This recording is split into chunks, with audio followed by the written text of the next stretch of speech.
সুপ্রিয় দর্শক, আসসালামু আলাইকুম। দর্শক, আপনাদের প্রীতীয় শুভেচ্ছা জানিয়ে শুরু করছি আমাদের আজকের প্রতিবেদন।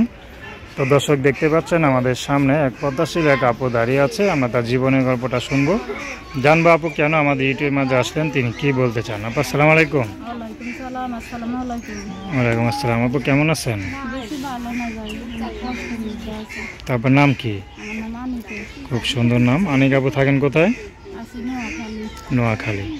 আনিকা আপু আমাদের ইউটিউবে আসার উদ্দেশ্যটা কি বলেন? উদ্দেশ্য টাকার জন্য বিয়ে হয় নাই, কারণ ইউটিউবে আইসি কোনো ভাই যদি আমার পছন্দ করি বিয়ে করে আমি বিয়ে করবো। আচ্ছা, তো আপনার পরিবারে কে কে আছে?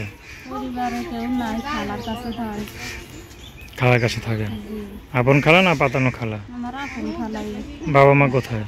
আব্বা গেছে গা ছোট থাকতে ফেলাই দিই, আরো জায়গা দিয়ে গেছে। আচ্ছা, খালার কাছে। পড়াশোনার জন্য আসেনি? পড়াশোনা তো টাকার জন্য বেশি করতে পারি না, নিজে বুঝি আর কি, নাম ঠিক না। আচ্ছা, তো বিয়ে শাদী হয় না, তো বয়স কত চলে আপনার এখন? বয়স 18 বছর। তো খালা কি বিয়ে দেওয়ার সামর্থ্য নাই? জি না, খালার ছেলে মেয়ে নাই তো। বাবা স্বামী নাই? না, স্বামী মারা গেছে অ্যাক্সিডেন্টে। আচ্ছা, ছেলে মেয়ে নাই, আমি আর খালাই আছি। কি করেন আপনি? কি করুম, এই টুকটাক মানুষের বাড়িতে কাজ কাম করে চলে আসি। আচ্ছা, তো এখন কোনো পছন্দ আছে নাকি আপনার? জি না, আমার কোনো পছন্দ নাই। তো এই যে জীবনটা, এই যে এলোমেলো একটা জীবন, আপনার কোনো গুছানো নাই, বাবা মা নাই, তো নিজের বিয়েও হচ্ছে না, কেমন লাগে জীবনগুলো? জীবনটা ভালো লাগে না, একা জীবন ভালো লাগে। খারাপ লাগে না যখন দেখেন যে আশেপাশের লোকজনরা ভালো আছে, বিয়ে শাদী করে সংসার করতেছে, তখন আপনার কাছে একটু খারাপ লাগে না? জি, খারাপ লাগে।